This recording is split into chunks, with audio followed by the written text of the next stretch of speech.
Sasquatch, Bigfoot, Grassman. In the South, they call it skunk ape, wood booger, or rougarou. And across the globe, Yeti, Yowie, and Yeren, to name a few. More than 30 Native American tribes have a name for the beast, some as endearing as Big Brother, or as ominous as Boss of the Mountain. They've been depicted on the walls of caves for centuries. To date, there are over 11,000 reported sightings of these creatures in North America alone. There is an abundance of physical, empirical, and anecdotal evidence supporting the existence of these seemingly human primates, yet it is still considered a myth. Our focus is not to research or try to prove Bigfoot exists, but to document the findings and experiences of Bigfoot researchers and everyday people like ourselves. Joined by my wife and co-host Linda and field producer Scott Owens, we will travel the country, interviewing, taking expedition, and visiting the locations where their Bigfoot Odyssey began, bringing to you their means, observations, and interactions with the man-like beast known as Bigfoot. I'm Kerry Arnold, and this is Bigfoot Odyssey.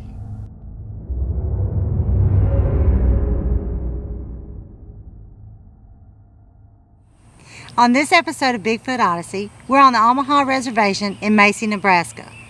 We're with Rez Squatching. What we refer to as Bigfoot, or Sasquatch, the Omahas call Citonga, which translates literally as Bigfoot. And for Berry Webster and his team, the quest for knowledge of the elusive Citonga begins with respect, humility, and all glory given to God. Now, the spiritual aspect of Citonga is more than just an idea or vagary of perception. It is a reality. They see Citonga as their brother, and as a result, have enjoyed much success in their search. Now, some of the views and opinions expressed in this episode are not necessarily the views and opinions of Bigfoot Odyssey, but we do keep an open mind. We ask that you do the same. And agree or not, we thank you in advance for being respectful with your comments. Thank you. Hope y'all enjoy the show. When we got to the reservation, we were quite impressed with the visible level of commitment given to the community. The Omaha Nation proudly celebrates their educational programs and are among the top percentile in reading for elementary schools in the entire country. The Omahas also celebrate a proud culture and rich history, and make sure their historical icons and leaders are given their much-deserved respect and displayed proudly through their hallowed halls. To our surprise, we learned that a few celebrities were spawned from the Omaha Reservation, including this gentleman, Mr. Rodney A. Grant, but you may recognize him as Wind in His Hair from the Academy Award-winning film Dances with Wolves. When it comes to preserving culture, the Omaha tribe hold their traditions very sacred and dedicate as much time and energy as they can to celebrating their rich heritage. This is the powwow of today, and like the powwows of old, there's a palpable energy saturating the air. Even as an observer and part Native American, I could feel the energy and atmosphere coursing through me as they carried out this ancient tradition. It was a powerful experience and a feeling I won't soon forget. As for Citonga and Rez Squatching, humility, respect, and a humble heart are prerequisites for even attempting to approach and communicate with their forest brother. I'm going to tell you something. I haven't heard a lot of people talk about the spiritual side of it until Rez Squatching came about, because that's all it ever was for us from the beginning. It was about respect. It was about, connecting with God and all these things, and I'm not trying to take credit for that. Things happen for a reason with Rez Squatching. The whole approach came from our people, and it was an evolving process, because we did start out, and we said, wait a minute, that ain't cool, man. And I'm going to tell anybody here, if you're still doing that, good luck. And if you have success with that, good luck, and good for you. And I'm not criticizing anybody's approach, but I can tell you that I've seen these things like you wouldn't believe.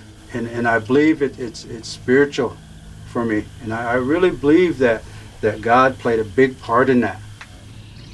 I'm a member of the Omaha tribe of Nebraska. I belong to the Latida clan. My Indian name is Ahi Sabe, which means blackwing. And as a young man growing up, I think all of us, you know, and I mean all of us meaning, you know, our people, none of us have never heard of, or we were always told, you know, about Citonga. And it was almost, you know, woven to the fabric of our culture. And I know, you know, that may get people thinking, but I know I was told about him as a very young man. And I have some stories that came from my father about Citonga. And so it's one of those deals where and I like this little phrase. I knew about him before I knew about Batman, my favorite comic character. So that was cool. So. But you were told to leave him alone, right? Yeah. Growing up. Yeah, there was this superstitious belief, leave him alone, you know, and there was a time when we first started out that was the old teaching. We challenged that a little bit, you know, we stepped outside of the box a little bit, despite some, you know, some traditionalists, what I would call them. And but it was clearly about understanding. It was inspiration, I believe. And when I say inspiration, I mean, you know, from Wakanda, you know, from God. And so those are probably the two main driving forces, you know, for us as Rez Squatching. You know, I've learned that God's the creator of all things, and I always viewed it, and even through prayer, that God put things here for a reason, and He didn't put everything here to be a taboo. Through prayer and through taking the wisdom from our elders, that's what I felt, you know, had to be implemented first. There was a lot of rumors, I wouldn't say rumors, but stories by credible people in the community, who were having them come to their backyards and digging their trash, and it seemed like every weekend, and I swear for a bit there was something happening every other night, which just blew my mind, because first of all, I was a big skeptic. Big skeptic. Thought maybe they passed through. So one day my son said, Dad, let's go check it out. There's too many reports coming from, you know, credible people. And from there it was kind of history after that. We had early on, very first night going out, we had some activity with them. So I was hooked after that. It was history. Back in the early 2000s, I was coaching the girls' high school, our volleyball team, and we did it overnight because we wanted to make it. We were trying to team build, but we were going into our district final game, so we thought we'd do something unique, and so we did it overnight. We came down to the assistant coach's house. She wasn't home yet, so we came back in town, and I had a van load of high school girls, our volleyball team. We came north, and off to within my peripheral, I saw the eye shine, because that's what caught my eye. I thought, what in the world is glowing over here? And I thought of deer first, because I know when your headlights hit them, they reflect. And so then it stayed on for a while, and there was no light on them. The security guard was with me at the school, and I said, give me your flashlight. So I flashed over, and I didn't even need to use the flashlight. I just wanted to see some deer. And there was this figure this brown upright figure, kind of a light tan brown, kind of orangish brown. He was walking and he stared at us for about maybe 4 seconds in the classic walk. And the high school girls seen it also. And I was in shock. I was driving and we had the flashlight on him for a while. Then he just, I'm not sure what he did because my flashlight went off him. Then next thing you know, he was gone. That was probably the real, you know, without me thinking about, I need to go out there and look, you know, but that was my real first sighting of one. This one here, I wrote it, at least I tried to tell the story on my timeline on Rez Squatching Research Community. I titled it 20-Minute Encounter, and somebody asked me about it one time, and just because I didn't want people to think I was too crazy, I said 20 minutes, when actually that encounter was probably 45 minutes, and it could have went longer. And you know, I'm sure some people are familiar with the story, but it's still in my top 3. We were back over in this area right here, and which we call the crossing, and we were doing some investigating there. About 2:05, I ended up saying, guys, we got some eye shine. That was great. So we started wrapping it up. It was February 21st. It was cold out. So we wrapped it up, and as we were leaving, instead of coming back, taking a left to go in town, I just had this feeling that go right, Barry, you gotta go right. So I said, hey, let's take a cruise here, man. I said, if we just saw him over here, then he's gotta be in this creek or coming by. And so I turned right, and as we came around the bend, we passed an area. My cousin said, back up, bro. He said, just back up. He wouldn't say anything else, and I thought, are you sure? And he said, yeah, just back up, bro. Just back up. And I thought, all right. In my mind, I said, I hope it's not a deer. So I stopped, backed up about 25 yards. We lit our flashlights up, and he was dead set that he was going to light this area up. So we try not to use flashlights. So as I backed up, he said, stop. And I could hear it in his voice. So I stopped and turned his flashlight on. There was this 8-foot, older looking gray Citonga with his eyes lit up. We go by on this road. My cousin says, back up. So we back up about 30 yards, and right here, he was down like this. And the thing he did is he was just very calm. He had gray hair, slender guy, and he didn't flinch. We hit him with high-powered flashlights, and for about 30 seconds he just went. So what do you guys want to do? It's almost as if his body language was saying, what do you guys want to do? After 30 seconds he stood up, about an 8-footer. Then after 30 more seconds, then he went like this, like, where is that Webster guy at?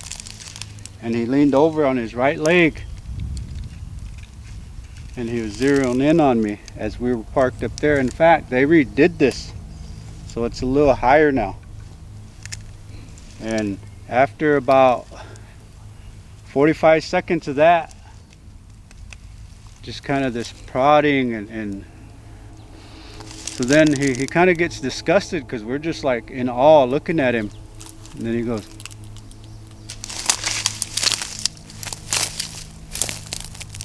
you're my, please don't be afraid, you're my dad's helper. When she said that to him while filming him still, then he went, he did a little bit of it again as he zeroed in on her phone. Like he did something. Something happened with the eyes moving, protruding, green and blue around his eyes. The canines. Some people have some real good exact descriptions of the nose. And it's almost like, damn, these guys must have seen one, you know? So then he was like this, as you can see on my image, we got this shot of him. This is the image they captured, and it is blurry, but you can see. I mean, I thought it was pretty good, considering it's from a distance at night with a cell phone. They've got a Q-beam shining on this guy, and that's his back. You can see his butt. You can see that long left arm, his legs. Not a bad shot at all. Then he gives her this look like, and it was the feeling, I'm not your dad's helper. 1, 2, 3, 4. The juvenile comes out. The juvenile, after the grunt, comes out behind that tree right there. See this one right here? This wasn't all pushed up like this, these weeds.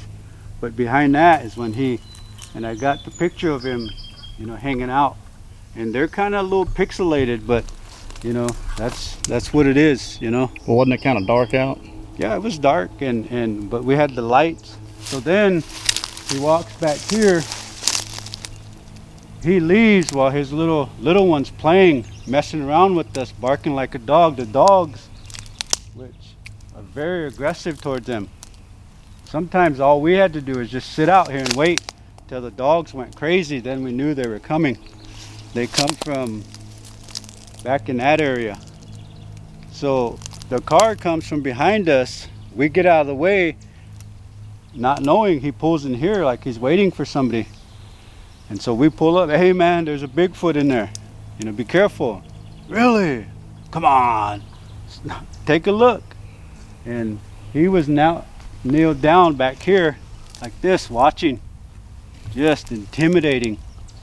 The juvenile was playing with us, then he ran back this way. As we drove off, because we had enough, after about 20 minutes, then that's when he ran across. When we left, he followed us all the way back over to the second house over there. He followed us to my grandma's yard here. And he ran, actually he kind of stayed close to this little brush here. We're parked up there, making sure she gets off. And then he's behind this tree right here. See this one right here? Mm-hmm. He hides behind it and he steps out to look at us. Almost as if I'm being sneaky. But we saw him, I lit him back up with the flashlight. Then it was like, oh, they got that light on me. So he kind of almost was like puzzled. Then he took off, bolted back over. The dog gave him one little bark and they just let him pass through. As soon as we started filming this segment, we were walking down the road, and just when Berry starts to speak, something yells at us from the woods. Now, it doesn't sound like any animal that I've ever heard in my life. And I'm going to play it for you. We picked it up on the camera, and I'm going to put it on a loop. It happened and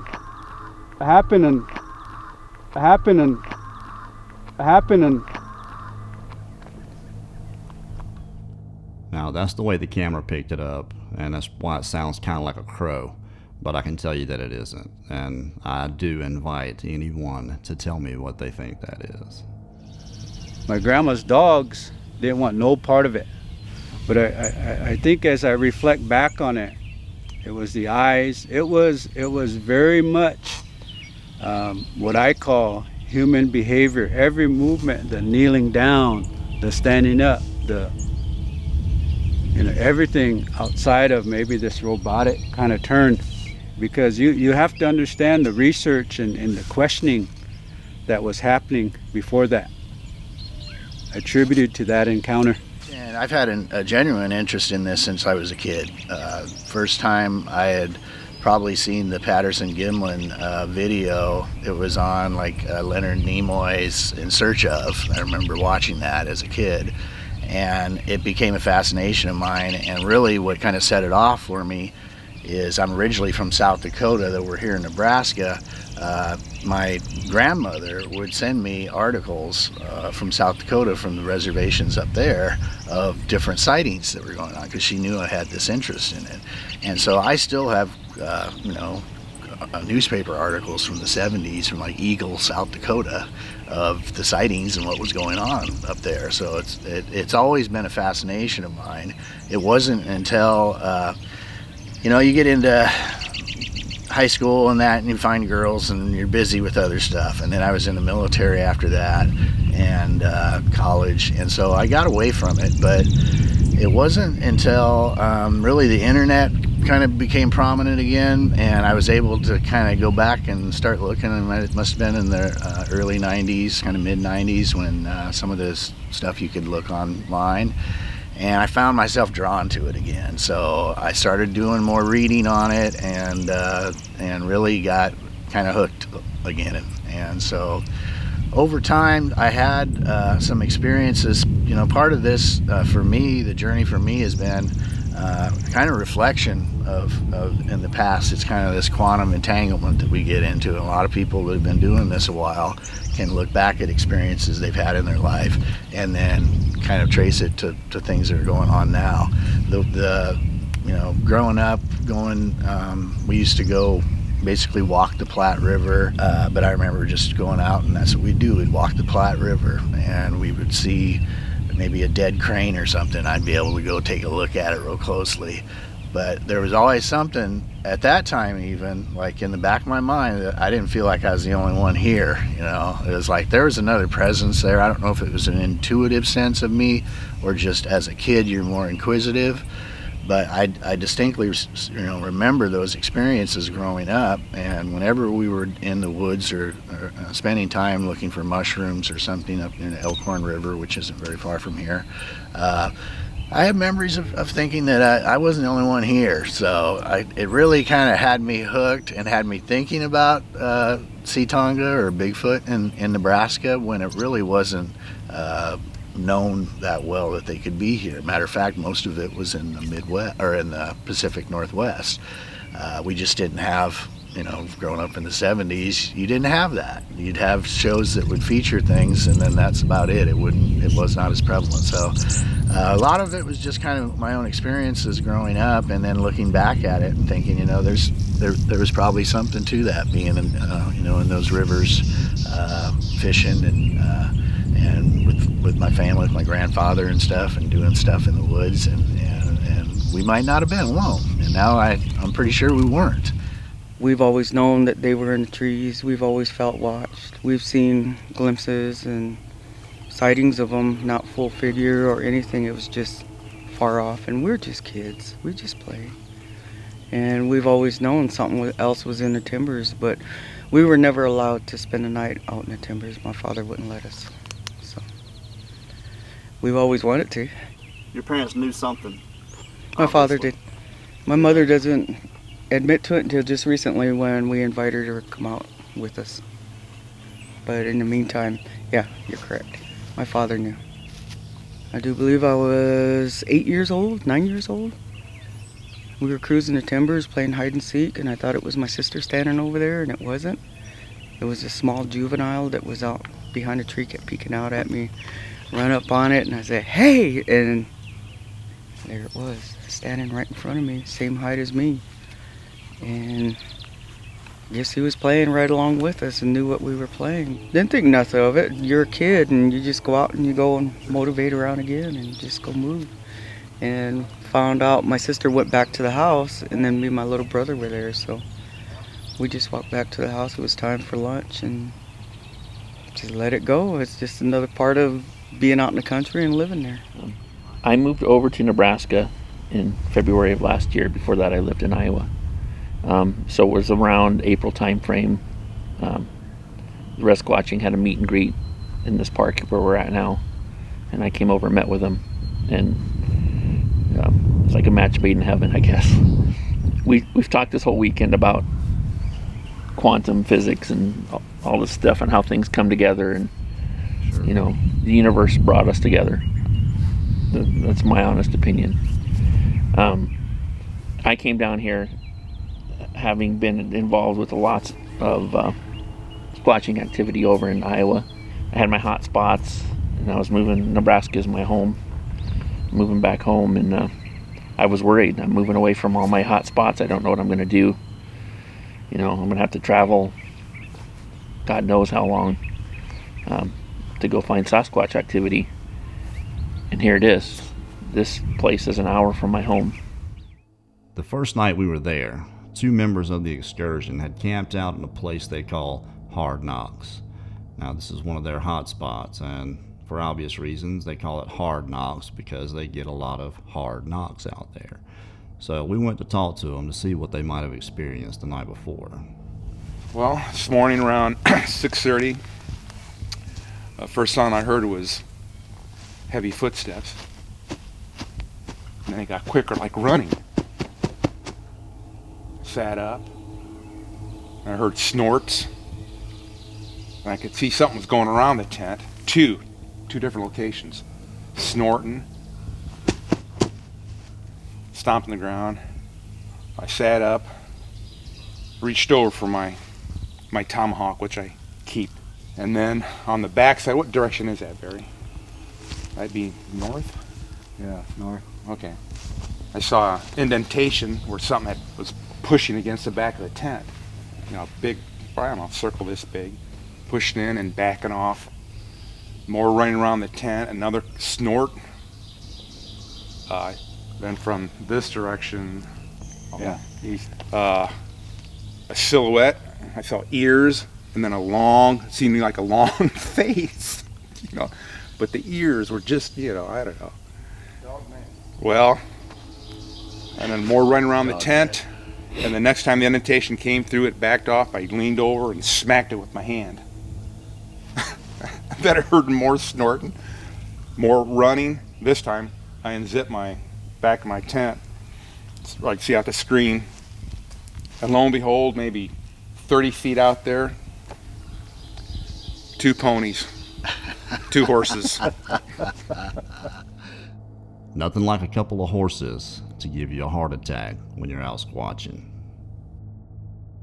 Aside from a little horseplay, there did appear to be a little activity that night. I don't know, it's probably about 3:30, 4 o'clock. I was still out here in the chair, and I did hear 2. It was almost like they took 2 sticks and went pop, pop, and it was off that direction. I did take some photographs with my flash on, and in the dark out here I could see at least 2 of the Sasquatches. They were, I think, in this area, but they were down real, they were on the ground looking at me.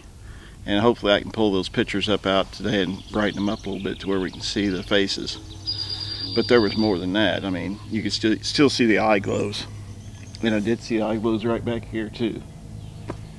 And it was a little freaky, out here completely pitch black, losing their snoring. And finally I just, I waited on Barry to come back, and then I went to bed. And then I never heard another thing till woke up in his daylight. Because we hadn't been out due to the weather, due to, just busy life for about a month and a half. So I called my sister Linda, and I said, listen, we need to get out. I said, the weather's okay, we can finally get into this area, so let's go. I said, when you're a real squatcher, man, when you gotta go, you gotta go. That's what I love about squatching, and I think that was just that connection. It's like they were saying, we need to see you.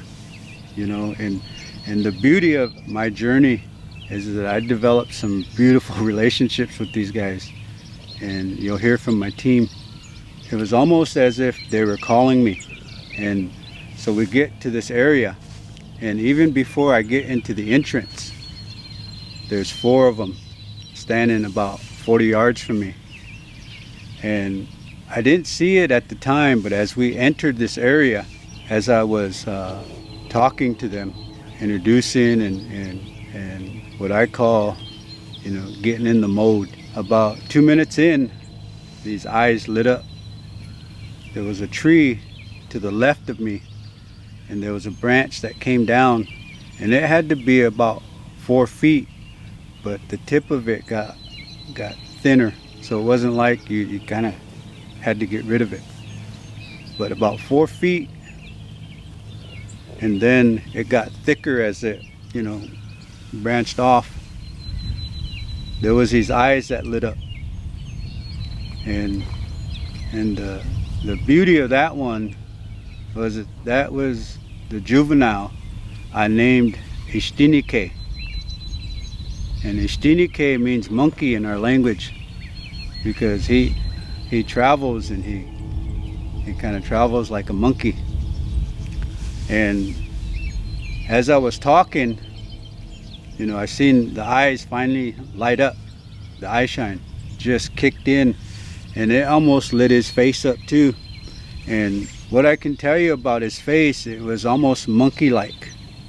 And he was sitting on the tree on all fours. And I could see somewhat of a smaller kind of head. I can't say that it was, cone-shaped, conical, however they say that. But he just stood there and listened to me. That I probably was interacting there for about 15 minutes. He didn't move once.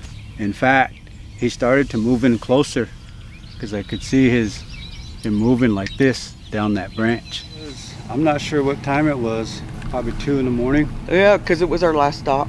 Yeah, it was about 2 in the morning. We hadn't been out here for a month and a half, or just squatching period. And right here is where the juvenile, well, this was up. He came up and he stood there and watched me for about, as long as we talked, right? 20 minutes. The eyes were reflecting. I saw what I saw was a little monkey face. And he stood there and listened to me intently, and he started inching down. And there was 4 right back in this area. And they just listened, and we interacted, and just a beautiful experience. We were talking, and Angel said, "There's one right over there. There's one over there on the other side of the truck." I said, "I know." And she was, boom, slammed up against me. And it was her first time coming out with us and stuff. So I made sure she stayed by me. I looked over that way, and yes, you could see the form standing over on the tree line. She goes, "It's behind your truck." I said, "Yes, I know." And I'm trying to stay in prayer, stay calm. If I stay calm, she'll feel the calmness, and hopefully, she'll stay calm too. So Berry began speaking, and in the meantime, you can see this eagle all over, and they're coming in closer. And I'll be dogged, man, right above us in that tree was this little bitty guy, man. Just, you guys would call it baby or maybe toddler size, but this guy was inching down all that time Berry was speaking. And I said, "Angel, do you see this? Do you see this? And look at that little guy." And I'm like, my mind is going, if that was my child getting close to a stranger, I'm ready to pounce, And that's what my thought was. So when I was thinking in my head is that we're just here, good thoughts, good feelings to you, kind words. That's all we come to offer. And I didn't feel fear. I didn't feel anything, because, fortunately mine are peaceful. There's a real spiritual feeling to it. And I do that because that's the only way I believe you can do it. That's the only way I was taught by my ancestors. It was a respectful kind of thing. It always brings me back to maybe the coexistence. Because of that respect, they respected my people back. And during that 15 minutes,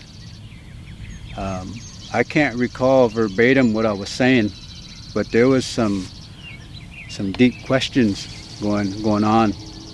The bigger ones just kind of stayed back and watched, as if to hear my message. That evening, we were visited by some of Berry's relatives, John Morris and his 2 sons, James and Robert. They are the 2019 Gathering of Nations Native American Singing World Champions. Enjoy.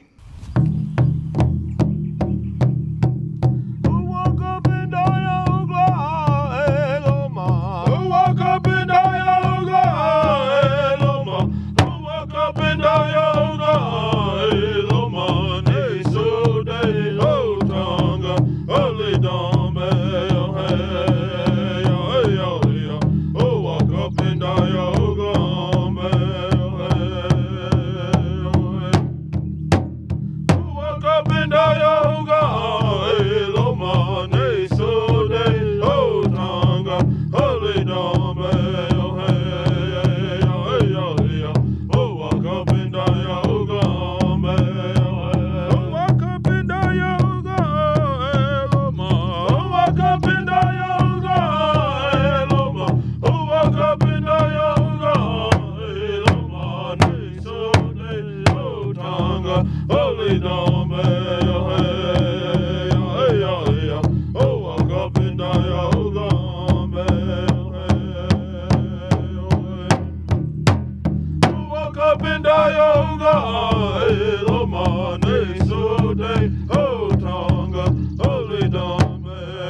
Magnificent.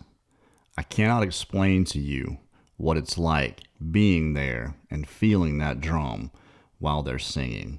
It's a feeling like no other. Can't explain it. You just have to experience it. Very powerful. We went to a place just down the road from where we were staying where Berry had some interactions with a young Citonga. And I tell you, I'm really not one that's much for the paranormal. I'm not saying I don't believe in it. I don't really look into it. But when I was editing this film, I was listening to the audio coming through here. And the only people who were in that valley were myself, Berry, Richard, and Linda. And you can clearly hear a Native American voice. It sounds like it's in a box, kind of. It's I could just barely hear it. I had to turn up the audio on it, so you can tell it's not any one of us. But there's no one else around. It has to be either EVP or Citonga throwing his voice. So I'm gonna play this for you now, and you be the judge.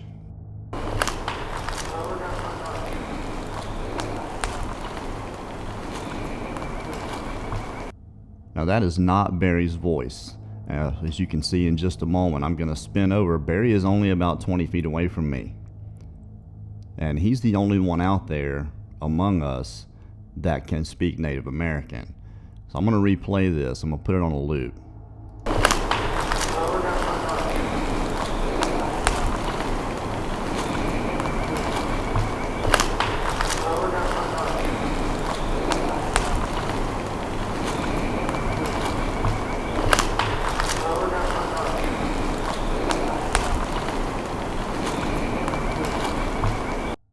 Now, I obviously had to enhance that clip. I've got the volume turned all the way up on it, and I've got a little voice enhancement put on it.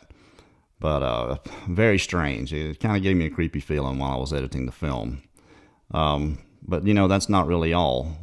Just as I'm coming up to where they're making the trap, I can hear with my ears someone yell.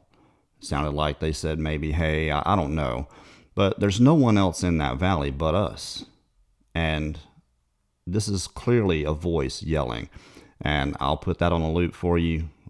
It just seemed like it was nothing to these guys, but it's definitely something to us. But I'm going to play it, put it on a loop, you be the judge. I will enhance this also.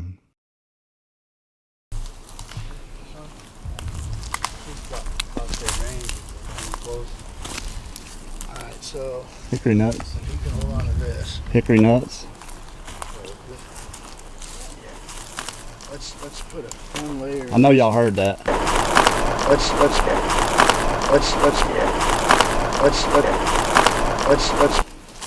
we're not. Did you hear that? Yeah. Woo!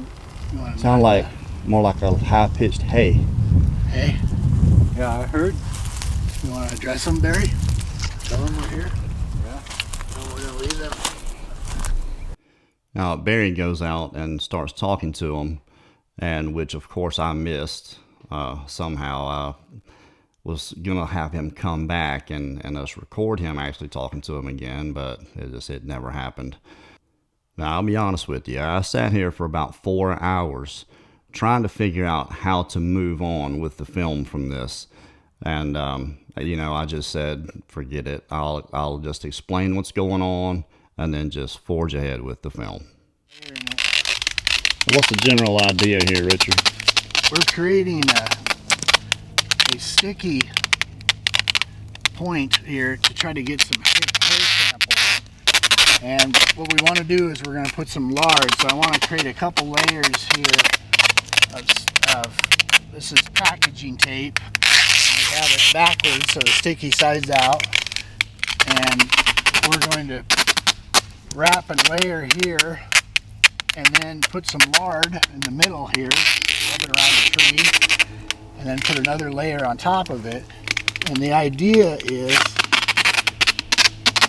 one of the Citonga will come in and reach for the lard or maybe try to lick it, and we know they have hair. Possibly some of the hair would stick to this. They've had some luck with these type of traps before. I had read when Melba Ketchum had her DNA study. I don't know the gentleman's name who came up with this, but there is somebody who's done this before, so that's where I got the idea from to try it. So we thought we would try it. It worked for him, in other words. It worked for him. He did get hair samples. We're in an area. Let's go ahead and cut this. Come on over here, Barry, and then we'll do another level. Go ahead and cut it right there. All right. Now we'll do a level of lard. Oops. Go ahead and take that. We're looking to get DNA evidence, and hair is still one of the best ways to get that. So we do have somebody that would process this hair if we do get the sample. What you need to do if you get hair is not to touch it. You use some gloves. You also put it in a bag or an envelope. You do not put it in a plastic bag. Plastic bag will degrade the hair and not allow it to, sometimes it could get either too humid or something and it degrades it. But you put it in an envelope, anything that is, or a bag, and that should allow that hair to stay good until we can mail it. So we're going to mail it to someone. So the idea here is I'm going to rub a bunch of lard. So if you didn't have any lard, what would you recommend a good substitute would be? Well, the guy did bacon grease is what he was using. So if you make bacon and don't microwave, or microwave it or whatever, save the bacon grease. A lot of people have access to that, but this was pretty easy. I just bought lard and it was $1.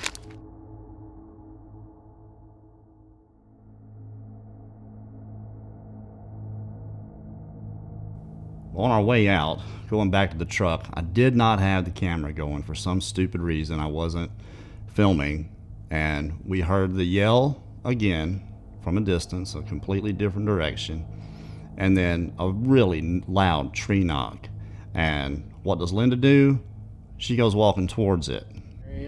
Or if you're leaving an area, they'll knock, and a lot of times they'll do it for, if there's 2 or 3 of them, you might get 2, one for each of you as you're leaving.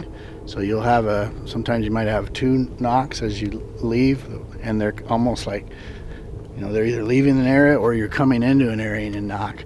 And a lot of times we'll knock if we do come into an area. We didn't do that this time, but Barry was going to talk to them. But I think it is a good idea to do like a knock. If there's 2 of you, do like 2 knocks. And then we've gotten, however many people, 2 or 3, we've gotten those knocks back to us. Well, that was definitely one loud knock. That was one, and she was walking that way, so it might have been addressing that Linda was going that way. But there is a lot of misdirection stuff too, so that's what you were saying. It certainly is accurate also. That's just what makes sense to me. Why are they giving away their position? Yeah. I don't I don't necessarily believe that they're giving their position away. I honestly believe that we are being watched, obviously, and they're just kind of alerting each other that there's a lady over here. They're talking to the others. Yeah. One of the sentinel that's looking out for this, in this area, was knocking, and if there's somebody over here looking out for that area, they're knocking. So there's more than, this could be a family back in here. So back in this area here, a few years back, it was like clockwork. They would come up through the creek system, so I wouldn't be surprised, if they're in the creek system kind of watching us right now. Yeah, down that ravine there, yeah. They're so clever. They have their routine down.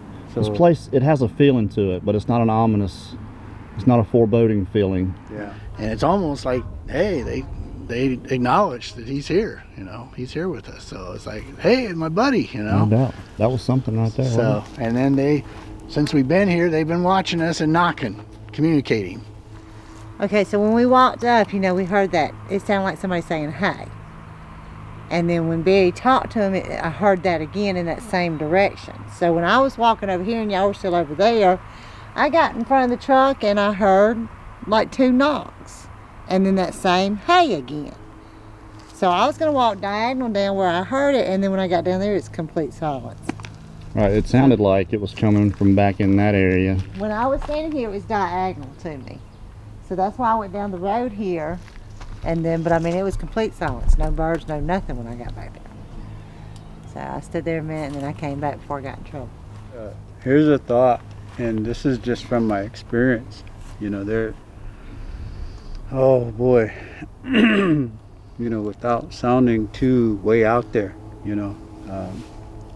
I always, I heard you talk. Well, I didn't listen, to the whole thing, but the telepathy thing has always kind of been a real sensitive issue with me because, who believes that, so I get caught up in this. Well, I don't want people to think I'm crazy, but I can tell you this, that there's a lot of telepathy that goes on. And I got to give my brother Derek credit too, because him and I, when we squatch, he'll look at me or I'll look at him and we'll say, do you feel that? Do you feel like it's saying that? And I always say I'm not trying to be a medium. I'm not saying I developed these abilities while I was out here. I'm just saying, it evolved to that. Yeah. And So it's not always just a physical voice in your head. Sometimes it's a feeling, maybe. yeah, it's a feeling, but for the most part, I even posted on my page that more and more now, these feelings come out real strong to me. There's no denying that there's definitely a different feel to these woods.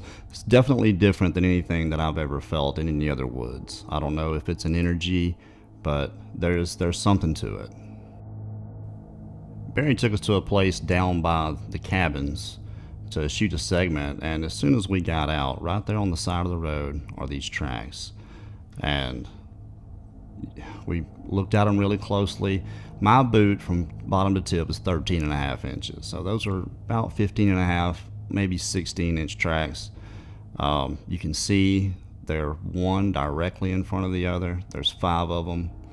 And there's one here I'm going to pull the leaves out of. You can actually see the toes that are in it. So that is a barefoot track.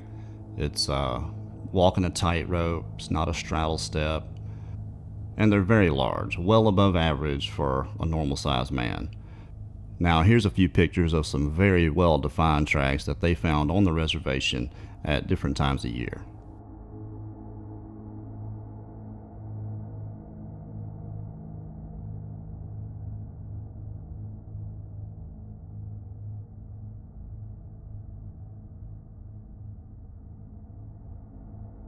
First, or not my first, but my latest experience was up here at the Rez back in February.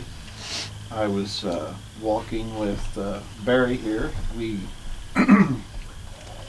Berry had been speaking to the Sasquatch people, and I was looking out over a deep ravine, and probably about 40 foot away from the right to the left, a huge black shape went just as smooth as could be, just right across in front of us. And it was, I'll never forget it. You know, it was pretty spectacular. Like they wanted me to see him. What kind of distance? About 40 foot. That's pretty close. Yeah, it was about 10 foot tall, I'd say. It was huge. And then the side view of it, like its chest to its back, had to be at least 4 or 5 foot. It's massive. Huge. Huge.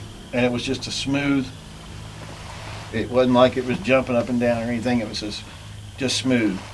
We're on the reservation, so that's where my big experience was. So it was May of last year, so a year ago now. We were here doing about the same thing we're doing now. And we went on a day hike. We're going to go look at this big X. So we're on our way up this trail, and it's super hot. It's like 100 degrees. It's so hot, it's sunny, it's miserable. We're walking up to the area where we're going to go see this big X.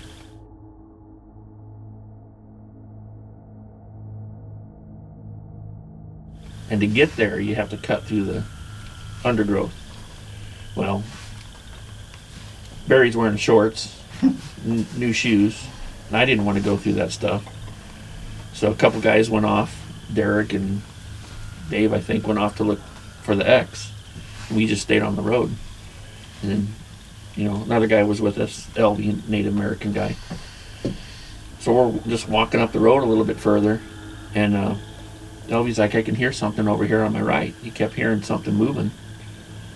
And we walked up a little further, and we got to where there was an opening, and look over. Well, here it's standing there, so it's back in the trees.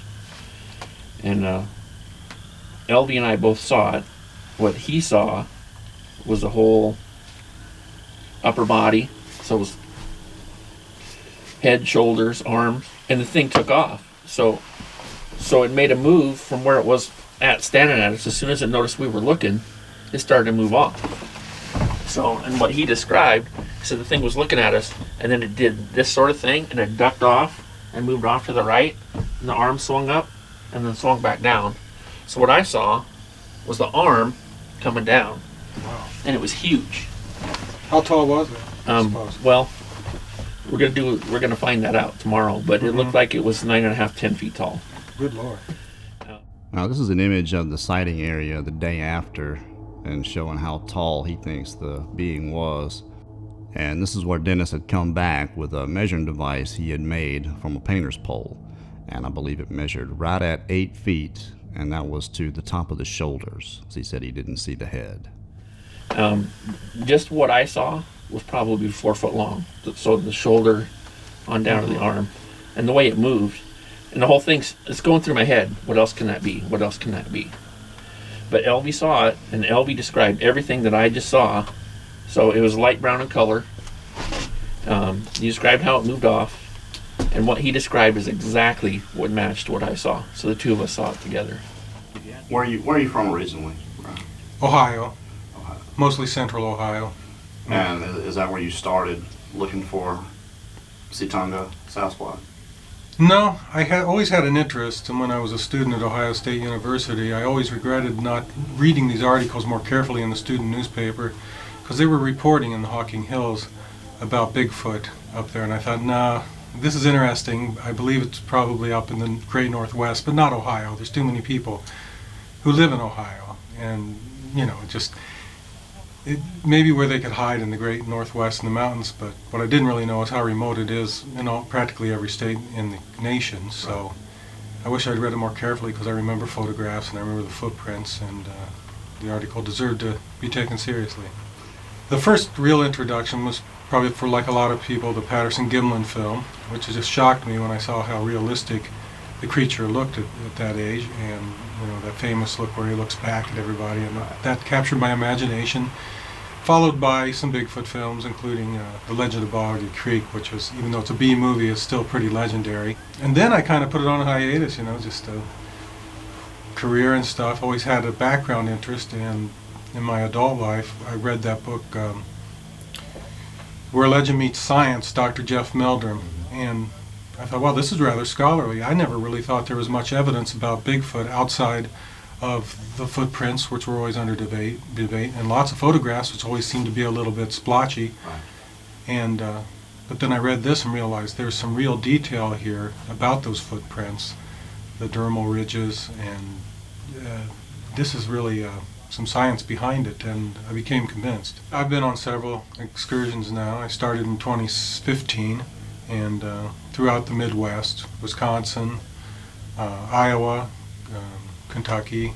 Well, the first one I was thinking about from Wisconsin was, there were lots of sounds, and you know, that's very subjective. And then, but I know what I saw when we were in this clearing, and we were surrounded and getting bluff charged and stuff. And it may not be related to Bigfoot, but I can't help to think it was. It was a very distinct blue orb that came out of this clearing above the tree line. And it didn't dance around or anything. It wasn't like lights that bounce with little lights. It wasn't eye shine either. It was probably 50 to 70 feet up in the air. It was a beautiful blue, powdery blue orb that blinked on, off and on about every 1 or 2 seconds, and went over the tree line about 50, 75 feet, and it probably was in the air a full 3 minutes before it just sort of passed and disappeared behind the tree line behind us.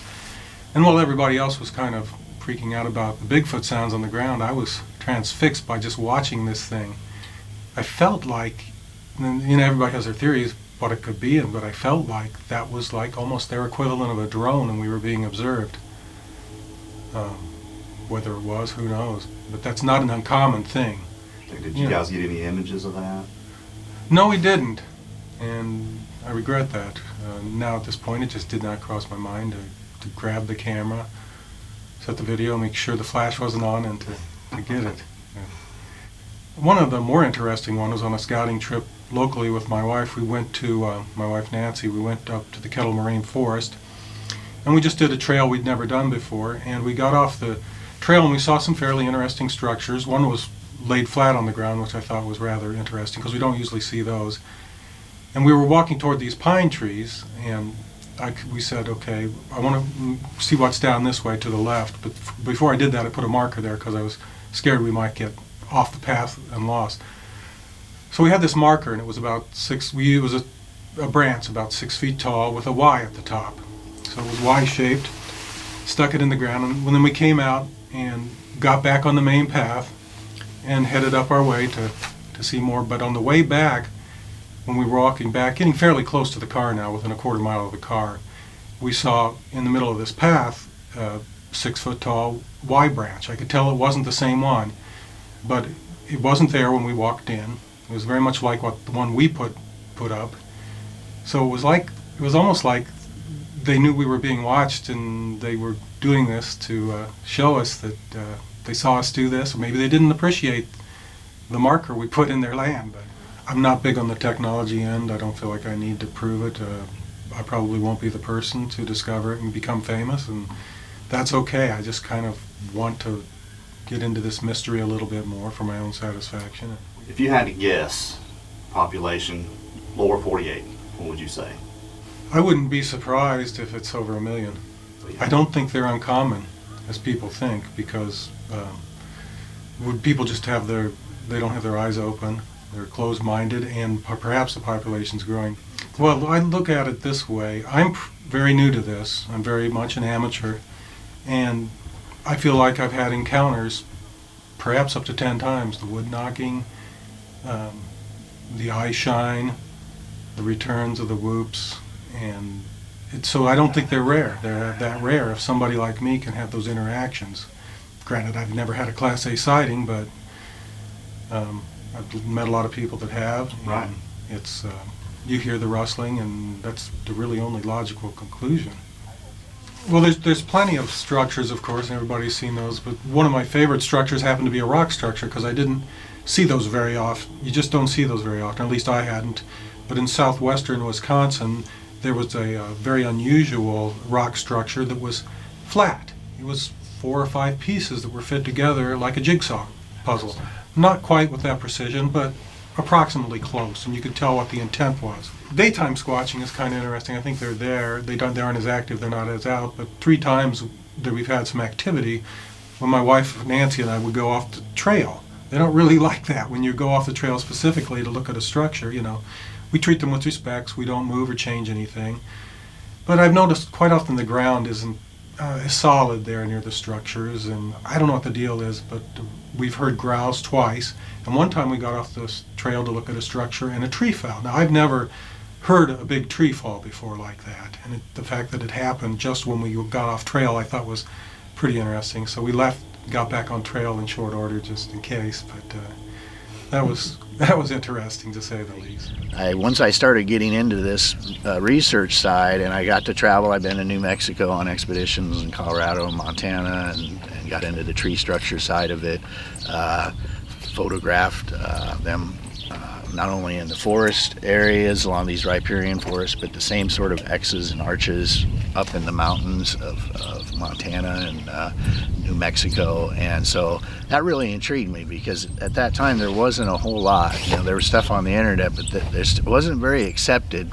You know, even in the BFRO community, it really wasn't entirely embraced. And if you watch that show, they weren't really talking a whole lot about that. So that was frustrating to me as a researcher, because I based a lot of my research on that and believed that that's their habitat, and this is how you know they're there, because there are arches and X's, and we're not making them, and we're having I'm seeing the same things here along the rivers I'm seeing up in the mountain region. So that all got me really hooked, and I got a chance to come up here. I got connected with Berry actually through the BFRO, and I always believed at that point then, having understanding and reading about Native American history, that this was the true way to do it. This was the way that this was going to get solved, and this was a reconnecting. It wasn't like just learning about it. It was a reconnection for this process.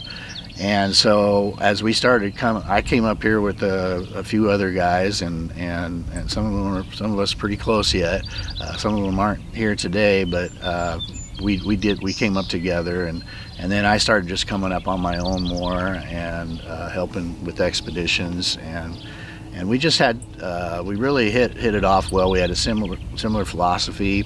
You know, I never bring any weapons with me when I go into the field, and the approach that Berry has, being respectful, is really what we've felt like is what separates us. I actually took Berry on an expedition, on a BFRO expedition in 2015 in the Solarian Escarpments in Iowa, and so they got to see Berry, how he talks using Omaha language on the road, and so that was cool to have that same reaction for Berry to go out there and talk to the Citonga there, and they responded. They came into the campgrounds. They were coming down, and you could see them literally coming down from the ravines down into where our campground was, just by him communicating with them. So we pretty much, if we could take it on the road, we can do that anywhere, we believe. And there is some connection. I don't know if it's the language or how the approach is, just that we're more open. We seem to be people that aren't as judgmental as some people are, or as skeptical. We try to keep an open mind to a lot of this. So I came here and I met everybody, and they made me kind of introduce myself and say, what is a lot like what we're doing now. What is your experience? What do you do? Well, I do audio. So I've made up these portable audio recording equipment that we can put out anywhere. so I can set it up. It's waterproof, it's rainproof. I can hang it out in the trees. It's camouflage, so nobody usually notices it. So I had this audio, so I had the ability to do long-term audio recording. And a lot of that was trial and error too. So I was making recordings in Iowa, and what I found out is that a lot of my recordings were getting ruined by bug noise. So I'm an electronics guy. I made my own microphones. So I built a low-pass filter into my microphones so that I can bypass the bug sounds and record everything else. So they actually work really well, and they're long-term, and I can set them out for a week at a time. So I had the ability to do long-term recording here. And as soon as I said I could do that, both Barry and Derek we need to talk. So I was pretty much on the team that night. They came back the next day, we set some audio recorders out, and the rest is history, I guess.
Now,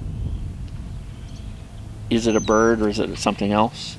I don't know. I know what the sound is. I know we associate the whoop sound with Sasquatch. Is that what I recorded over and over and over? I don't know. So I'll just say we have it recorded. I'm not going to say that for certain was Sasquatch, but... Well, you can't say any of it is. Exactly. Anybody that's got one, because you're not looking at the thing that's making the noise.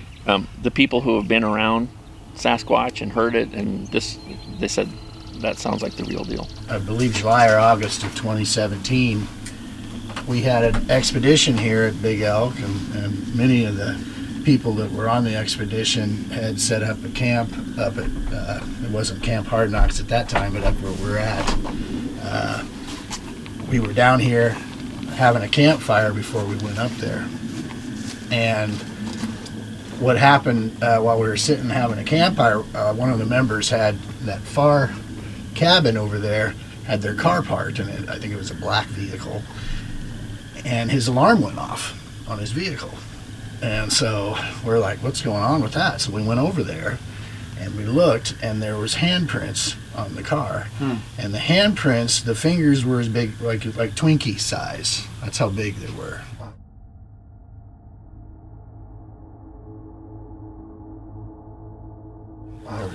It was as if it had just gotten down. Took pictures of it. I don't know if we saw ridges, but we could see that at one point there was kind of fingertips on it, and then the one hand, so it like had gotten down like that. And it was like Twinkie size thickness of hands. I married my husband 31 years ago and came back onto his home property over in Winnebago, Nebraska, and I just knew. The same feeling as when I was a child came back. And we spoke to another relative of mine. He came out, and I said, there's no Bigfoot out here. Well, how do you know that? He questioned my, and I just wanted to see the response of my husband and him. We talked, we had a long discussion about it, but I've always known that they were there. I've seen them, taken pictures of them. My granddaughter, who is 13 now, we had an incident out there at my house, and she was buzzing through the house, back and forth. Pretty soon we didn't hear her no more. And this was late at night, about 11:30. hey, did you see her? And I said, no, I didn't see her. I thought she was up there watching TV with you. No. So we started looking for her. Then we came back through. I went to the sewing room and I seen the back door cracked open just a bit. So I booked it open and there she was, standing probably about 40 yards away from the back door by the creek, which is a 15-foot drop. And she's just a little bitty person, 2.5, 3 years old. And he goes, don't go out yet, because I'm gonna grab a flashlight. I didn't listen. I booked it out there and picked her up. I said, what are you doing out here? I said, don't move, Grandma's coming. What's going on? What are you doing out here? So I put her on my hip and she just kept pointing across the creek. Man. And by then my husband ran up on us and she was pointing across the creek, so he shined his flashlight over there. And I seen what she was seeing, but my husband didn't see it. And what I seen is what Deanna had described later on. She was 12 and she told Berry about it. She wanted to talk to him. And I asked Deanna, I said, what happened? She goes, something was talking to me up here. And I went out the back door. And when I stood there by the creek, it told me, come down to the water. And I said, why did he want you to come down to the water? Was it a guy? Was it a girl? What was it? It was a boy. I said, was it a grown man? Was it a little kid? It was just a little kid like me. I said, really? How tall was it? Grandma size, your size? She said, no, it was Papa's size, but it was a little kid. And it was talking to me up here, telling me to crawl down the creek and it'll come get me and go play. It wanted to play. And what we both had seen when my husband Henry shined the flashlight over there, it was as tall as my husband. Its fur was kind of a tan orange, and we still see him from time to time. People will ask me, what do you think it is? I don't know what it is, and I'm not going to sit here and enforce my religion on anybody or tell them you need to be this way. I take it today as God's blessings. I give all the credit to my ancestors, that coexistence, that era. And I'm not even going to speculate on what happened. All I can tell you today is the journey that I've experienced. And believe me, I wouldn't trade it for nothing. I could walk away from this and be okay. I feel like I've come full circle. We had an expedition and I was pumped up for this one. And I didn't really share with anybody what my goal was privately. But I told a couple, my goal was to, if I pulled this off based on my interaction with some families here, that I was going to call it quits. And so I had been prepping him and letting him know that, listen, I appreciate everything and that we've experienced. I'll take those to my grave. I'll tell my grandchildren. 2 reasons why this documentary was important. Number 1 was to hear the Native American side of it, some of our culture and beliefs. Number 2, I believe that we have to share it. We have to share the knowledge that we've obtained and through God's blessing. And I prayed about this and it feels good to do this, to come out with this documentary. And I hope that people understand that being superstitious, that's not me. And this journey for me, I had to share for generations to come. And like I've said to you a number of times, that I appreciate you and your willingness and commitment to get this done on our behalf. So Wiblaha, thank you. Privately, nobody knew outside of a couple. And some things happened to our team. We, like any small organization, there was some bumps in the road. So some things we were going through, some transition, some new members were coming aboard.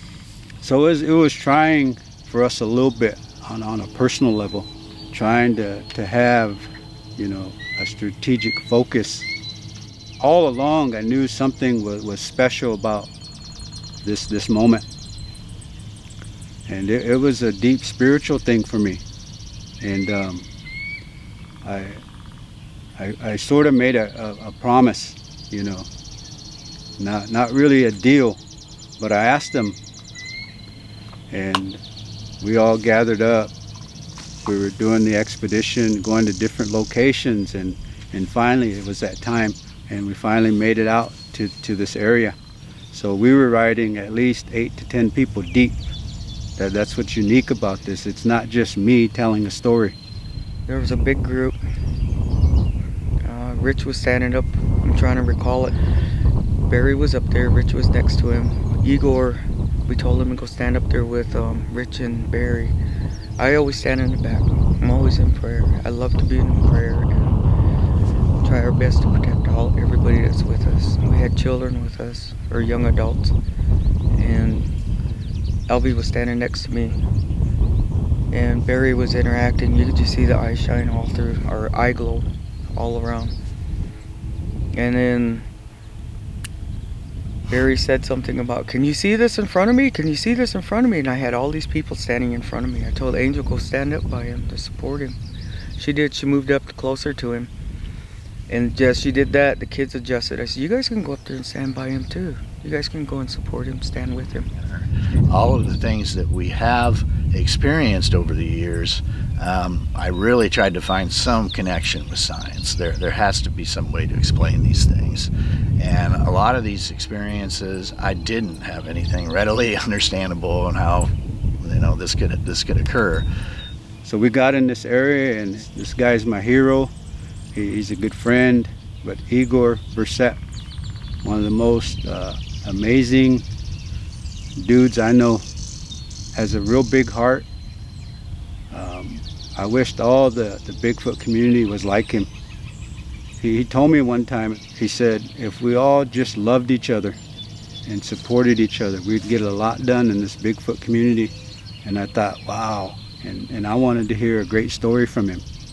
But that there just set him apart, man. This man is all about love, and so just having him here at my expedition was a great honor. And we stayed maybe 2 days and maybe 3. I'm not sure how long we had our expedition, but every day was just something new with him. And I was glad he could be there. Now, I'm not sure how much he can recall. There was some strange things happening, but as we were in this area, I knew in my heart that this was the moment, and like I said, only a couple people knew that was my objective. And as we went in, I'm not sure how long we were there, maybe 30 minutes, maybe 40 minutes. But as we were interacting, there was the group that came up and stood back afar, and I asked, as we were interacting, I asked him if he would shake my hand. I started to feel, my body started to hurt. I feel like I was taking on a lot of energy. And but I knew I wanted to get it done, and I was going to hang tough. In fact, there was a young gentleman by me, and I was a little surprised. Igor started out next to me, and Igor started out talking first, and I was honored to have him stand next to me. He gave me that little lift I needed. But as we were interacting, and the group all formed behind me, and so that support was good. I asked him if he would come forward, and that I was ready to do this. This figure appeared 3 feet in front of me, and it took me a while because it came in what I would call a translucent, the predator type of figure. And I couldn't figure out why I was seeing this. And I thought, is that a spirit in front of me? And as I looked up, I could see these eyes and this face, and it was clearly Citonga. This was my first time actually experiencing that, and I had read, that these sort of things could happen. I'd never seen them myself, so in that way I was fairly skeptical, but I try to be an open mind to these sort of things. When we were there during the day, it was in the area, and we had done a wood knock and got a return wood knock during the day, and so we felt like this was very active, and Berry has been up there many times, so we came back that night with a group of us, and as we entered the woods there, Berry began addressing the Citonga, which he always does. The first thing that I noticed that I had never seen before was a blue kind of filtering light coming through the trees, probably about a foot off the ground. And it was surreal at that moment for me, because I'd never seen anything like that. And I was like, am I really seeing this? But it was almost, it was filtering probably about a foot off the ground. It came from, I probably saw it from 125 yards away, 100 yards away probably. And it just kind of filtered through and went past us.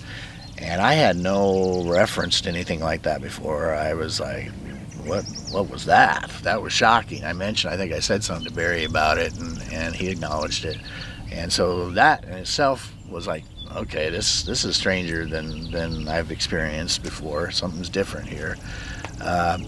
We had a group of us was there, and I was beside Berry, and we generally in these situations we try to go dark. We turn off all the equipment. I did have audio running, but we try not to flash any lights.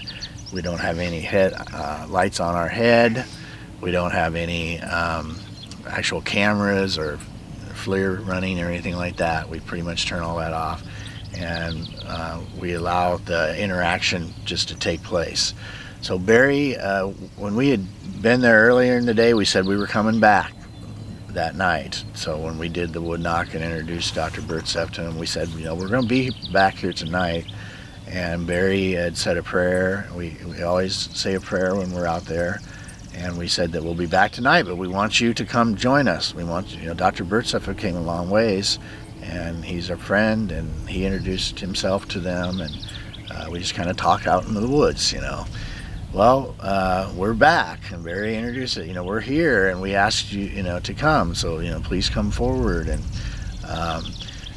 standing there, I'm looking, and Berry says that he, are you guys seeing this? There's a couple of them right here. There's a couple of them right in front of us. And at that time, I'm like, I can't see anything. I don't see anything. I'm right next to him, but I don't see anything. LV, who's on the other side of us, gets a feeling. He says he sees them, and he says he can't move his legs. So we're like, are you going to be all right? You're going to be all right. We're all here, together. We should be safe together. It's going to be okay. As we're standing there and Berry is engaging them, I could tell at one point Berry's kind of, are you looking? Are you seeing him? And he's kind of sucking his stomach in, like something was reaching out to him. And so I was like, are you okay, bro? I'm here. Is everything all right? Yeah. He goes, yeah. It's kind of reaching out. And I said, well, what are you seeing? He goes, well, you got to look up. He goes, look up high. It's up high. And as soon as I look up, then I see what I describe as a translucent kind of a figure. And it's kind of, it didn't have, one complete shape. It was, I suppose if it was hairy, it was very large. But the figure that I saw was just immense. It was huge, and it was, the best way I could describe it is that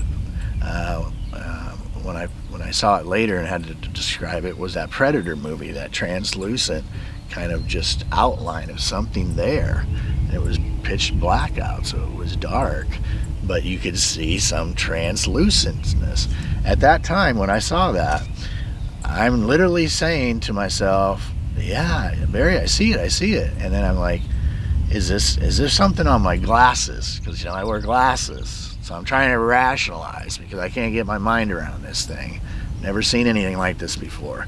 Matter of fact, literally this would have only been 2 or 3 feet from me. So I had to look up. It would literally be right here, to look up, knowing that there's something there that is absolutely huge that I have to look up to see.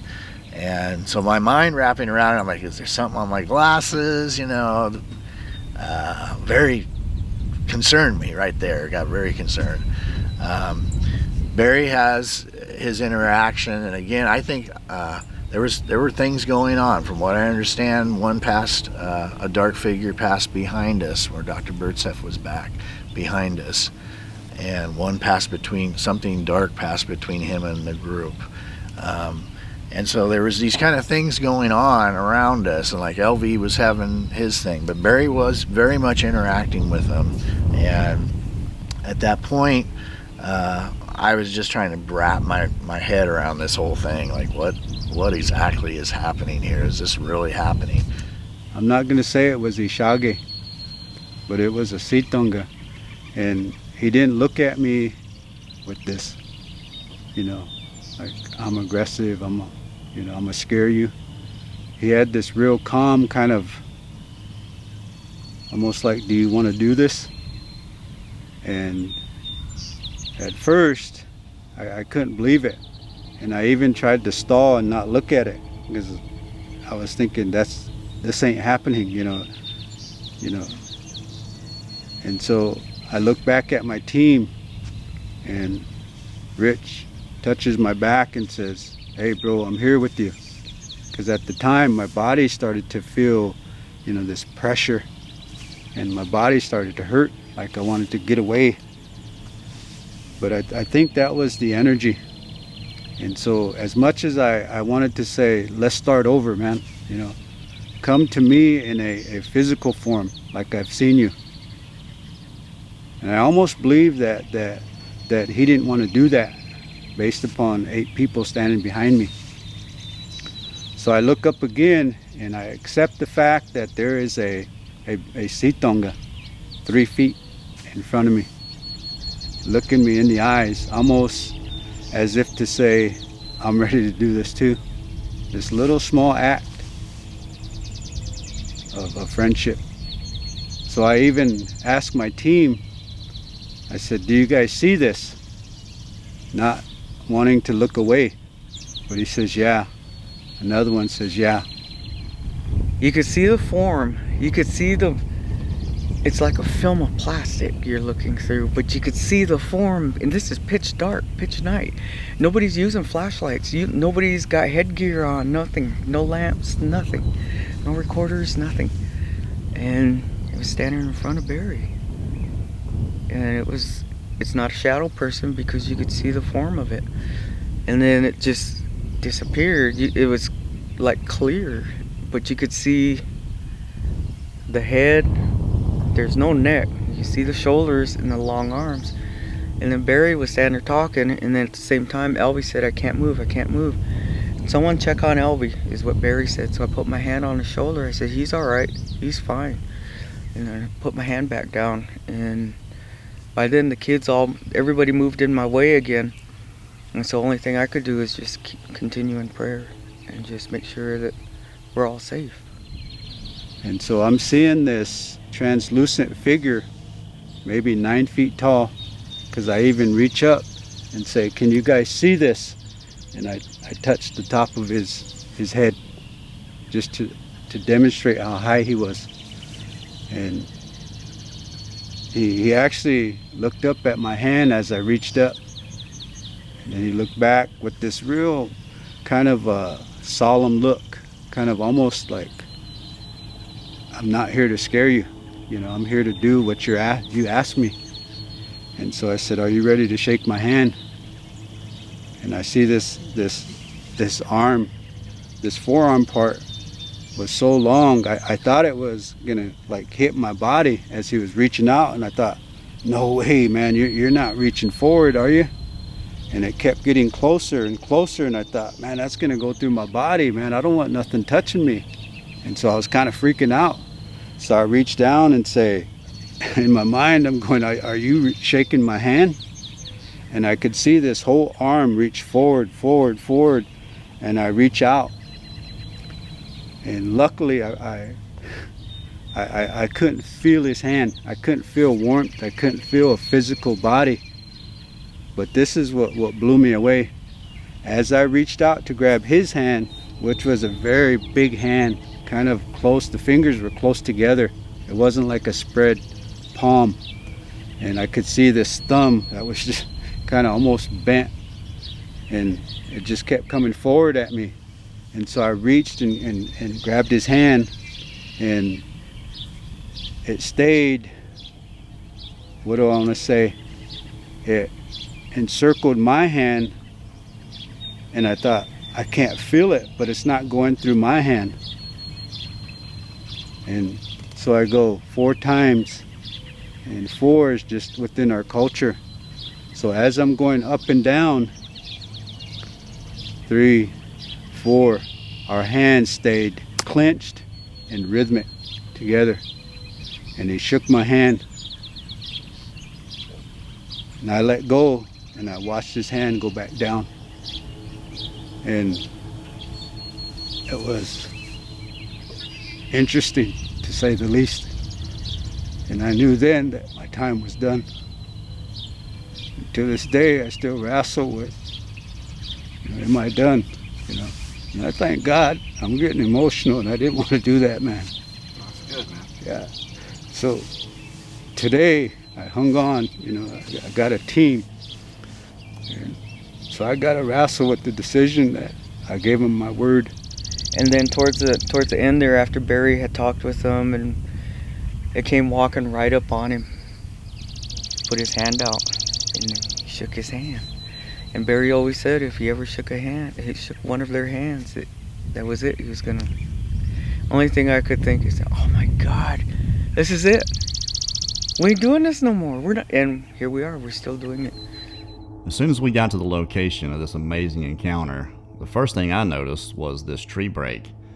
It looked a little bit fresh, and the direction it was pointing, there were these limbs, appeared to be all about the same size, all lined up together, and leaned up on another stick that was laid over the base of that tree. Now, just doesn't really look natural to me. And just look at these woods. It's as beautiful as it gets. You can see through them clearly. Not a whole lot of deadfall, but I can tell you, there is a particular feeling to this place.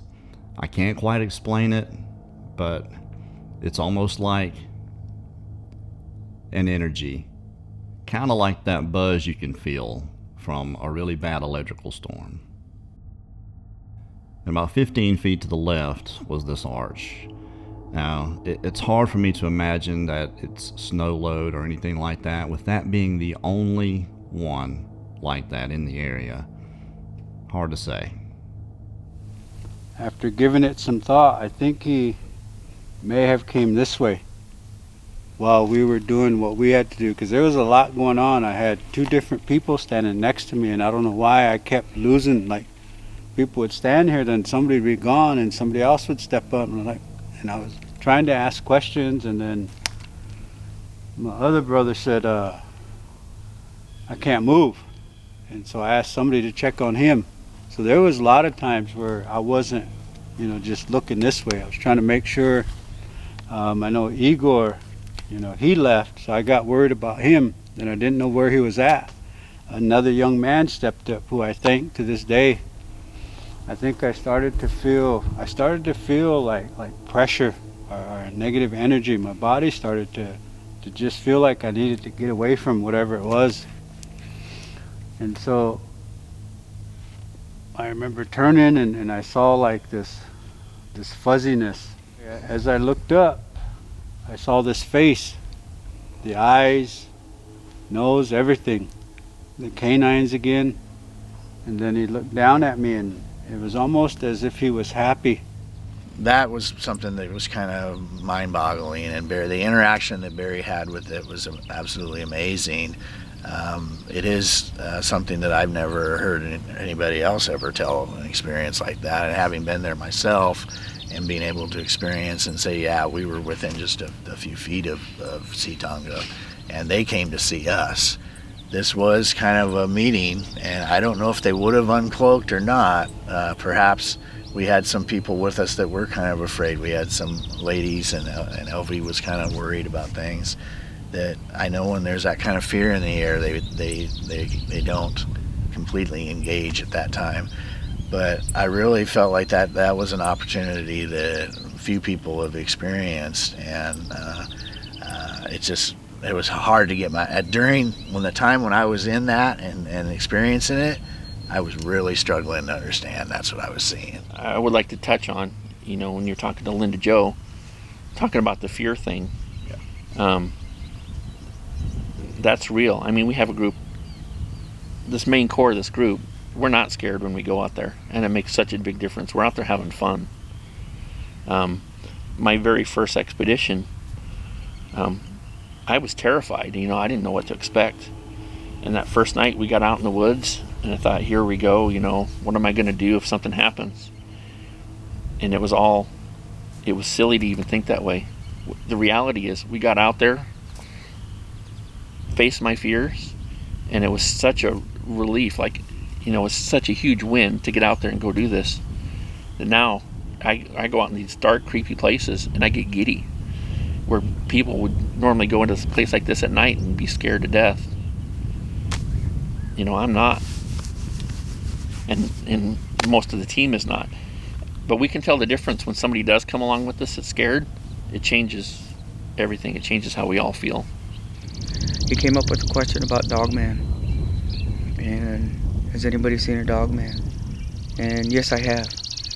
And it was on our property by the creek turn. But there's a trail that comes through there they can't come off of. Whereas forest people, they can motivate anywhere, move anywhere. And we've been told this by an elder that that trails all throughout the world, and it's been here thousands and thousands of years prior to us coming, and it'll be the same way after we leave. It'll be here thousands and thousands. And there's beings that are on that. I don't know how to explain it, but anyways, it's a path that they can travel but can't come off. We'll see them from time to time. We'll get glimpses or little flashes of them, or we'll outright see them. And what I seen, and my husband was with me, and I told Berry about it. He came out to investigate. We fed him some soup, made some bread, homemade bread for him, and that's how we are. When a person comes to your house first visit, you feed them. You honor them with some soup of some type, and we did, fed them, and then they start walking the creek line, and I told them about Deanna's incidents, and then they walked farther down, and we parked down by I wouldn't park my vehicle within that line, that path that comes through there. I stayed on the outside, and then we went in there, and they tried to look for the Dogman, but it's travels whenever, and when you do see them, it's a glimpse. The things that we've encountered are things I would have never thought I was getting into. I thought originally here I'm just like this is, as an adult now, I'm like, the master hunter, and I'm out here hunting this great beast, and some way I'll get a picture of it. And in my own mind, this is what I'm thinking. How cool will it be when I'm the one who gets a picture of this? And and it was farthest from the truth. Very humbling experience for me, and to stay in it as long as I have, again, my faith has kind of come into play, and it's really driven me at this point.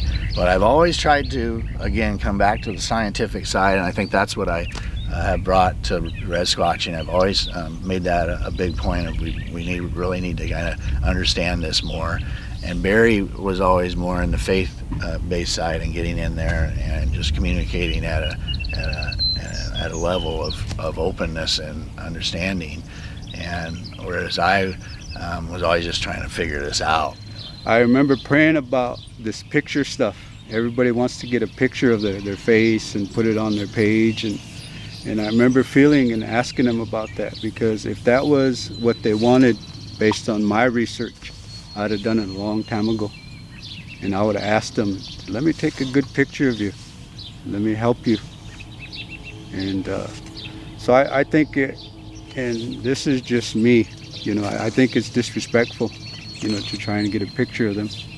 And I think it's a deep, spiritual, personal thing. And you can believe that to be true. The spiritual aspect of Rez Squatching is their backbone, and they believe their faith is the conduit for close interaction with Citonga. He is their brother, and they will always approach him with respect and humility. We want to thank Berry Webster and Rez Squatching for inviting us out to the Omaha Reservation to tell their story. It was truly an experience I will never forget. Hi there. I'm really humbled and privileged that Carrie asked me to say a few words about my 2 cents on what we've been witnessing in this documentary. Humbled because I really have no background that would qualify me to speak on the spiritual tradition that Berry and all the others are coming from. I just approached the subject of Sasquatch from a scientific, naturalistic standpoint, much as Dennis does in the documentary. One thing that really jumped out at me is the references to telepathy, or as it's sometimes called, Mindspeak. How I connect with this is that I've just come off a couple of years of research into this phenomenon, and I didn't know much about it or even accept that it could be possible until I had my own experience in East Texas and then interviewed 19 other people who've had very dramatic and life-changing experiences along the same lines. So when Berry says that he was driving back home and suddenly he heard, "Go right, go right," that meshed with so many of the stories that I've heard in my research. And then in the incident in which he and the young lady were interacting with the male, and Berry heard, "I'm not your dad's helper," as though that were directed to the girl.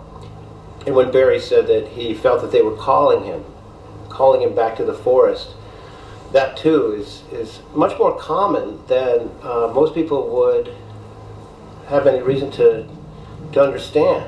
And I've only been learning this gradually to put together my book about the subject. I just think that telepathy is a real phenomenon, not something supernatural. It's been documented very solidly, scientifically, experimentally, to occur between human beings. And it seems for some reason that our Sasquatch cousins, our next of kin, have this capacity to an even greater extent than we do.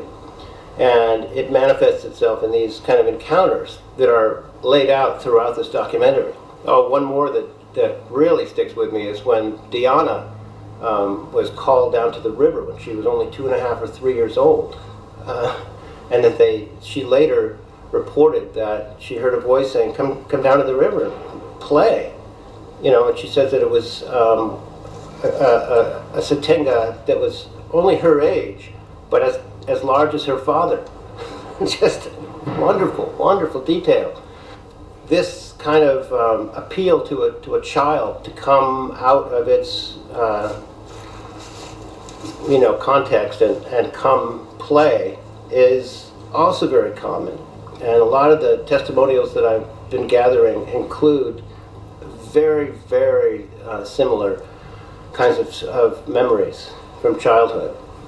You know, we think obviously the reason is likely to be, at least one reason, that children are more open to this kind of thing. They're less likely to be in denial that the voice they hear is something out there calling to them rather than some kind of mental problem that they're having. And of course they're much less threatening. They're more apt to play with the Sasquatch rather than putting on some kind of armor like we adults tend to do, and that Berry has found a way to shed himself of, which is another fascinating aspect here. Now, of course, the most emotionally and spiritually compelling encounter in the documentaries is the one in which a bunch of people were there at night, and Berry eventually got to shake hands with the 8-foot-tall male. And it seemed to all those in attendance that this male was only partially materialized. Now, here's where my humility comes in. I have no idea about the spiritual realm as it pertains to Sasquatch. It could very well be that they come in and out of our dimension. I've tried to see how far I can push the naturalistic approach. And in this regard, I've put out a hypothesis that cloaking and invisibility can be created by a natural energy, which is electromagnetic energy, which they seem to emit in other circumstances too, such as when they disable our video and audio equipment, when they drain our batteries, when people feel, as Kerry himself described, that there's energy in the air, like in a powerful electrical storm, and many folks describe the hair on the back of their neck or on their hands standing up. And this kind of thing doesn't happen with infrasound, but it does happen in electromagnetic fields. And so I think that it's possible, and I have included in my book explanations of how electromagnetism can distort light and therefore distort vision. This can all be accomplished through one of the main forces of the universe, which is electromagnetic energy. And so, you know, this is my proposal for how this happens. I could be dead wrong. Any of us could be dead wrong about all of our favorite pet theories, you know, and so I just kind of stand in reverence of what happened to Berry and the others that night. And I, like I'm sure all of you, will be ruminating on it for a long time to come. Thank you, Kerry, and thank you to everyone out there for the opportunity to say a few words about this fantastic episode. Thank you, Christopher. It is truly our pleasure. Wow, what an amazing trip to Nebraska. Just beautiful scenery, the people. As soon as we got there, you know, like we mentioned in the beginning of the film, you really see everybody's committed to the community. It's like it's like a country inside a country, really. I mean, what do you think? Yeah. Honestly, community-based, they just throw everything back. They don't take anything away. They just throw it back into that community setting, and very big on the kids' education and keeping their culture, but yet also blending. Yeah, that's pretty much what I got from it too. It's got their own laws. Yes. Know that. They can confiscate your stuff, and the federal government can't do a thing about it. So that's that was interesting. Yeah, that was interesting. One of the stories that Berry told me was there was a woman that came down and got a hunting license, but she didn't have a gun. And they watched her for 3 days, and they went to her and they said, "Ma'am, we don't think you're hunting. We think you're out here squatching." That's exactly what they were doing, what she was doing. Took her camera away and everything. So yeah, be careful when you're going to an area like that. Make sure you have permission. And I can tell you now, it's going to be hard. You better know somebody. That's all I can tell you, especially if you're the white man. They're not. I don't want to say trusting because they read people very well, and then they're very cautious of who they let into their community. So. And you know, once again, Linda had to go run off in the woods, and I think I'm just going to get her a camera, her own camera. Just, she says her excuse is, "I don't know how to work that thing." I run off. The red light's on. Pointed at something. I run off because I usually hear something, or I see some pretty flowers, or. That's the thing, is we could have gotten that tree knock and that second yell if she'd had a camera going. And what does she do? She goes running right toward it. All but one place. I didn't run off at one place. But it was after I'd already said something about you running off in the first place. Yeah. So it was after me getting in trouble. Well, you know. And then getting to see the tracks. You know, I'd found trackways before down in Florida, like long trackways, but there was just something about when we had gotten to that place, and right where they parked, they got out and bang, there's 5, one right directly in front of the other. You know, tightrope walk, 15.5, maybe 16-inch tracks. 7 inches wide. I mean, way larger than the normal man's foot. And plus, it's not a straddle step. It's that tightrope. It's that tightrope walk. And they were just in that one spot. Like he'd come down the embankment, walked on the side of the road for a second, and then went right back up. It was just. And that was there at the where the building was that they. Right. What's the name of it? They didn't want us to say the name. Okay. But anyway, it was at this area where when we was driving back in there, I had told Carrie, I said, "Oh my God, look how beautiful this is," because the way the mountain sloped down with the trees and everything, it was just gorgeous. And I was going to walk back up the trail and take some pictures. The whole place was beautiful. Yeah. But with everything growing back, just starting to bud, some of the trees had no leaves and some were just budding back, and the entire forest floor, it didn't matter where you went, it was green. It's like a green carpet. Yeah, just like a green carpet everywhere. No, that's the only undergrowth really that you could see. And the structures that we came across, they told us about a few others. We didn't get a chance to go out and film them. But the ones that were there in that spot, their hot spot, were just blatantly easy to see because there was no other growth around. There's not a lot of deadfall, some, but not a lot. No, not a lot. It's pretty clear. It kind of reminded me of Oklahoma in the winter, except it didn't have that dark, ominous feel to it. You know, it was definitely an energy. Yeah. While you're there, you feel like you're in the presence of something for sure. I mean, what about the voice? The EVP. I mean, that has to be. I don't know. It has to be something in close proximity to the camera. It's either an EVP or somebody throwing their voice. It's not. It was not any of us, and it just when I heard it, I had to stop because normally when I'm showing intro segments like that, I take the sound out to do the voiceover.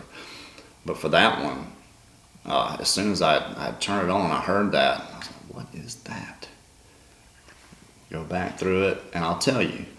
I called Berry. I let him listen to it. And there were several words in there that he could make out. He had to go to his dictionary, actually, the Omaha dictionary, because it was one, and it was Shao or something like that. I can't remember what it was right off the top of my head, but it means to shed hair. Well, we were there setting a hair trap. And another word, it's a real short word, 2 little syllables, meant lanolin or grease.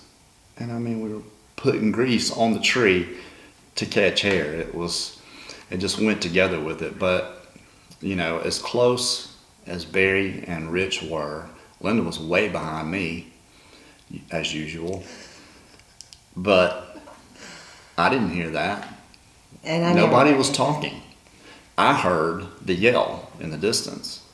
And I think the guys were talking at the time. I don't know if they heard it or not, or just maybe it goes on all the time. They didn't pay attention.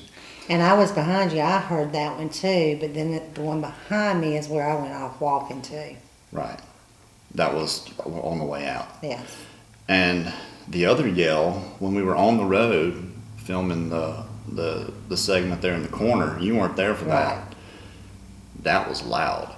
I mean, that sounded like somebody, but it was like a grunt. I mean, you guys heard it. It kind of sounds like a crow on there, but that's not what it actually sounded like. It was no way it was a crow.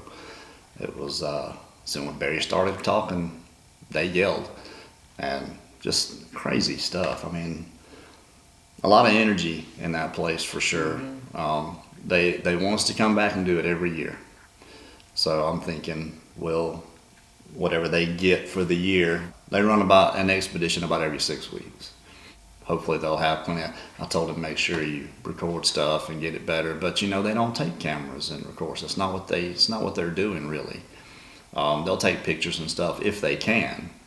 And the video that his niece got of the gray one walking away, I got that one still frame in there. I could not get the video. I tried and tried and tried. I couldn't get it. But you can go to their Facebook and actually see the video and see this big gray guy walking away. So they do actually have that. And it's just, it's Rez Squatching on Facebook. You had a good time? I had a great time. It's a long drive. It's a very long drive. It took us about 16 and a half, 17 hours. Yeah. But it was a good drive. It wasn't a hard drive by no means. A lot of interviews, so it was a long day. Arkansas and Missouri. There's no sleeping in the truck because you're doing this. I have an iPhone. She has an Android. I mean, we're pretty well opposed on a lot of things. She's an LSU fan. I'm an Alabama fan. And I'm right. He's wrong. Google Maps is terrible. I'm sorry if you like Google Maps. It's bad. Get an iPhone because it takes you the shortest route, a lot shorter route than, at least on this trip, the iPhone gave us a lot shorter route than the crazy. But my Google usually works just fine for me. You're going to get there, I guess, eventually. I'm going to get there probably before you. I drive faster. No, I think I'll beat you. But it was a nice trip. There was a few places that it was a little eerie. I don't want to say eerie, but I didn't walk away in a few of the areas because you could just feel something, like you were being watched. So. Yeah, it's hard to explain. It's almost like charged, like static, a static energy type of feeling. Like it's like I can't explain it. It's almost like if you were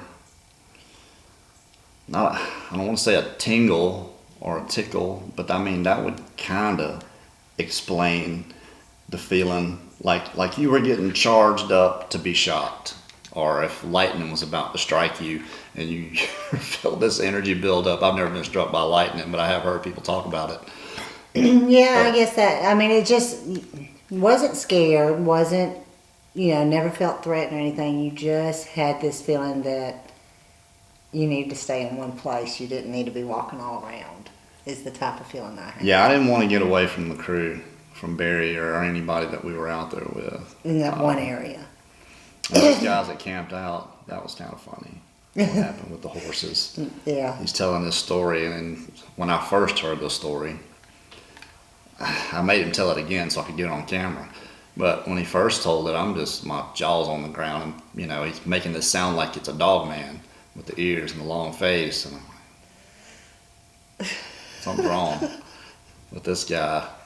And he told it so good. Lou was wonderful at telling the story. Oh no, he's such a charismatic guy. The way he talks and moves and acts, but telling the story, and then he says horses, and I was like, and I just cracked up. I should have been recording that one. That's the one I should have been recording.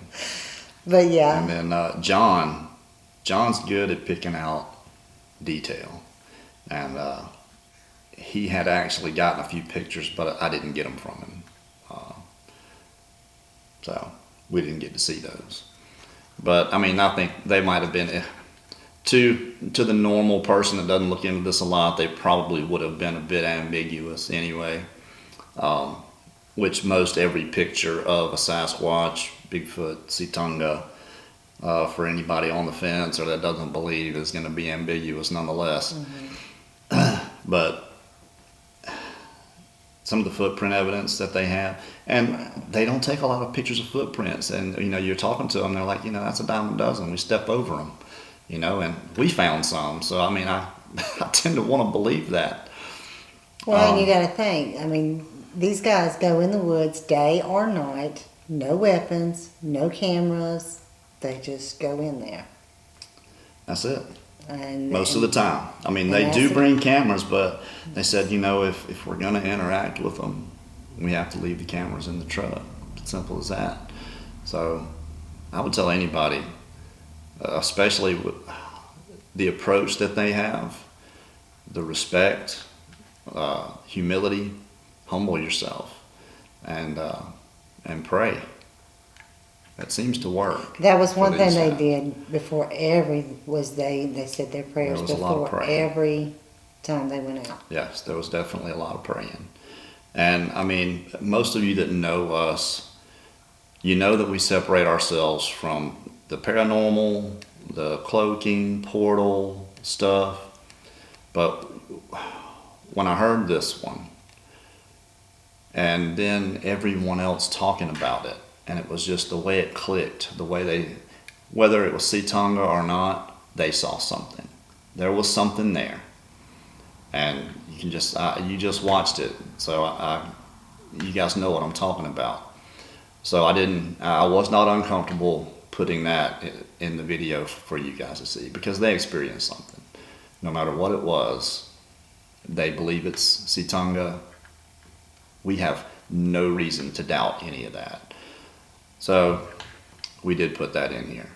Plus, it's their heritage. This is the way they've always believed. Yeah. They've always showed respect. They've always looked to them as a big brother or something more spiritual. You know, there's no going in and whoop and yelping and hollering in the woods. It's Right. very... Well, he did say when they first Smooth. started, they tried those things. It And doesn't he work. calls it ridiculous now. But he doesn't dog on anybody that does do it. I mean, he hopes everybody gets all the interaction they can, whatever it takes. But that's just not what they do. He said there's no point in it, because when you go, they know you're there. You don't have to announce yourself or try to get a reaction from them. They'll beat on a tree every now and then, just one or two knocks, just to get a response. But for the most part, the traditional, what I would call the traditional Sasquatch calling and all that, that's not what they do. And apparently they have a ton. We just put a small part of their experiences in this, and we're proud of it. I think it turned out well. Yes. It was well worth the trip, just for the experience for ourselves. And we couldn't be prouder of the way everything has grown, especially here lately. And we've got to give a lot of thanks to Scott Owens for that. Of course, we have Alan Yankelunas, our video analyst, and but Scott and Daniela Aiello and Jason Parsons, Rachel Gautreaux, Carl Gautreaux, they run our Facebook group. We kind of separate ourselves from the Facebook group for various reasons. We're pretty much just members in there like everybody else is. But as Daniela does, Awesome. she is just on it, does a magnificent job. So join our Facebook group, and you'll get to dive a little bit deeper into what we're all about. So, and something I wanted to mention about, our Facebook group, Pictures and Images, we've got several people that help us out. We have some advisors, well-known researchers have come together. Snow White Bigfoot, Rick Wells, Miss D. Sims, Lady in the Woods, Woodbooker Farm, Christopher Noël, who contributes to the program. They advise for us, because we don't know everybody, and when you do it the way we do, and it comes to travel and spending a lot of time, it's good to have a vetting process. For me, I used to be just, if I felt it, we would just get up and go. And now we kind of tend to run things by them, and we really appreciate their contributions. As far as the Facebook group goes, a very high standard is set for images and evidence in the Facebook group. And we put the charge on Jason Parsons, Bigfoot Tony, and he picked it up and is just doing incredible. And there was a reason for it. It's because the way he scrutinizes, if it's going to convince him, then it's got to be really, really good.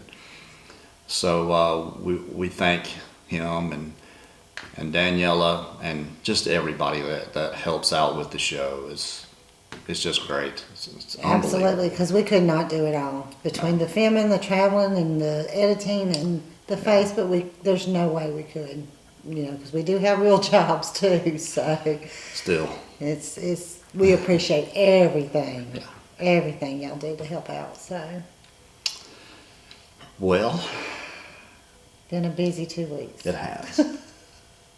Very busy. Anything else? I can't think of anything else. Well, all right. I'm sure I can't think of anything else. Usually interrupt right there. I know, because Yeah, I think of something else, but I haven't thought of nothing yet. So. Well, I have a little bit. We do have a little bit of something that we want to give to you guys that we don't normally do. You know, you guys watch us do our intro, and all that's memorized. We don't have cue cards or anything. It's written out, and you know, I memorize my part. Linda, she just wants a little small part of it. So I memorize my part, and well, just watch. That goes by. I'm trying not to get too tall over you. I'm trying to come down here a little bit. You get as tall as you want. It don't bother me. Ready? Wait. On this episode of Bigfoot Odyssey, we're on the Omaha Reservation in On this episode of Bigfoot Odyssey, we're on the Okay. I screwed up twice. You got this. I got it. On this episode of Bigfoot Odyssey, we're on the Omaha Reservation in Macy, Nebraska. I know, I stuttered. It's Omaha. Omaha. Not Omaha. I know. I don't know why I'm saying I don't know that. why you're doing that. Omaha. What the hell? Okay, here we go. We're going to do this. On this episode... Sorry. I have the long one to remember. I don't know what the hell I'm doing. Oh, hush. Here we go. Okay, let me get past my tickle. Okay. On this episode... Okay. On this episode of Bigfoot Odyssey, we're on the Omaha. Omaha. There's only 26 minutes of tape Okay, left. shh. Stop laughing at me. You're making it worse. I'm not. We got Okay, this. here we go. On this episode of Bigfoot Odyssey, we're on the Omaha Reservation in Macy, Nebraska. Just say Omaha. Omaha. Not Omaha. Omaha. All right. Omaha. Yeah. On this episode of Bigfoot Odyssey, we're on the Omaha Reservation in Macy, Nebraska. We're with Rez Squatching. What we refer to as Bigfoot or Sasquatch, the Omahas call Citonga, which translates literally as Bigfoot. Now for Berry Webster and his team, the quest for knowledge of the elusive Citonga begins with respect, humility, and all glory given to God. You can just stop and then start back from there, because that was perfect up to that point. Well, you know what damn cars are. On this episode of Bigfoot Odyssey, we're on the Omaha Reservation in Macy, Nebraska. We're with Rez Squatching. God dang it. And for Berry Webster and his team, the quest for knowledge of the elusive Citonga starts with respect, humility, and all glory given to God. And I just lost. I just went completely. On this episode of Bigfoot Odyssey, we're on the Omaha Reservation in Macy, Nebraska. No. Okay. Macy, Nebraska. I'm Come on sorry, now. I'm trying, honey. You did great the first time. On this episode of Bigfoot Odyssey, we're on the Omaha Reservation in Macy, Nebraska. We're with Rez Squatching. I saw it too. And for Berry Webster and his team, the quest for knowledge of the elusive Citonga starts with respect, humility, and the spiritual aspect of Citonga is more than just an idea or vagary of perception. It is a reality. Don't move. And as a result, God, they see Citonga as their brother, and as a result, share much success. God. There's another shot. All right, take a break. Well, hope y'all enjoyed that. We certainly enjoyed making it. So I don't know what was wrong with us this time. Sometimes we get it first shot, maybe 2 or 3 times, but this time was bad. I don't know. It was bad. We couldn't get it. Yeah, the dog left us alone too. It was everything was going for us except us. except the brain. It was strictly us this It time. was. So, if there's nothing else, No. you sure? I don't know. I'll interrupt you if there is. Doggone it, there's nothing else. Well, for Berry Webster and Rez Squatching, Scott Owens, Alan Yankelunas, our team members, my beautiful wife Linda, I'm Kerry Arnold. Hope to see you all on the next Bigfoot Odyssey. Good night, y'all.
walk up in the yoga, hey, lo mane, so they hold tonga, holy dumbbell, hey, hey, hey, oh, walk up in the yoga, oh, walk up in the yoga, hey, lo mane, so they hold tonga, holy dumbbell, hey, hey, hey, hey, oh, walk up in the yoga.